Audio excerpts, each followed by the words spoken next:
terrified. Because it wasn't really a cloud, as you may have guessed by now. Hovering several feet in the air above the house, wearing a ragged black ball gown, black stiletto heels, and too much makeup, was a shikome, one of the death hags who served Izanami the Destroyer, Queen of Death. The shikome's hair hung in patches from her scalp, which was peeling off her skull. Her eyes were pure white under her false eyelashes and drawn-on eyebrows. And although her lips had caved into her toothless mouth, she'd done her best and smeared a bright red outline of lipstick around the gaping hole. When she breathed, it was with a rattling hiss that would make your skin crawl. I didn't know it then, but she had followed that fox halfway around the world. And she was waiting for me, too. Mom didn't mention my birthday at breakfast the next morning, which was odd. She forgot a lot of things, but she'd always done something special for my birthday. Pancakes for breakfast, handmade jewelry, a drawing of the two of us. Are we doing anything for my birthday? I asked her, a little annoyed. Oh, I'm sorry, Momo. I forgot all about it. She looked more nervous than sorry. She looked like she was lying, in fact. Maybe we can do something tomorrow. I should have realized right then that something was wrong.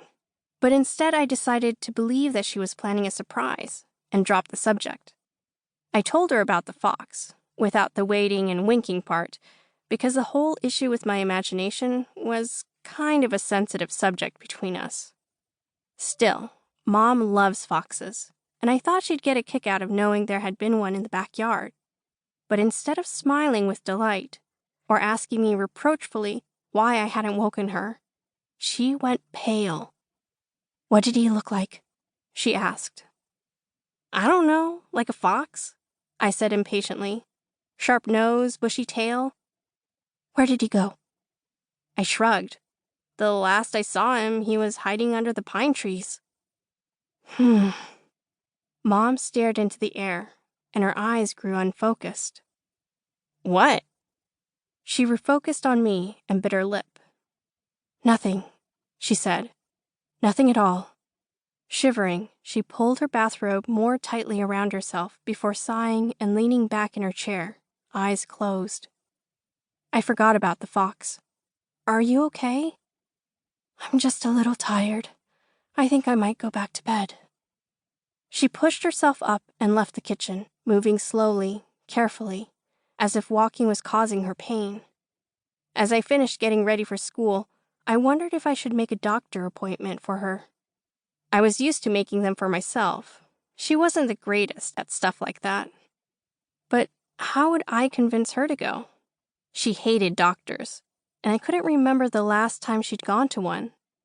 If she was sick, we probably wouldn't be able to do anything for my birthday, I thought with some disappointment. I glanced at the clock. I'd have to think about all of that later. I had more pressing things to worry about, like getting through the school day. I sighed and swallowed the low-key feeling of dread I always felt before going to school. The thing is, I was not exactly what you would call well-liked. Don't get me wrong, no one actively hated me or anything, but I was pretty much at the very bottom of the trash heap known as the 7th grade social scene. How do I know? You know these things. But if you want proof, I've got plenty. For example, Kiki Weldon had recently made a list that ranked all 71 7th graders at Oak Valley Middle School in order of popularity, and it had gotten printed and posted on the wall at school. Guess who was number 71?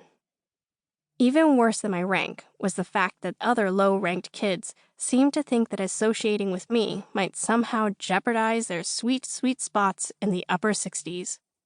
So Sunita Agrawal, number 65, stopped answering my calls. Forget about texts. Mom didn't let me have a cell phone. Eliza Lang, number 67, rolled her eyes for all to see when she got partnered with me in Spanish class. Marina Fernandez.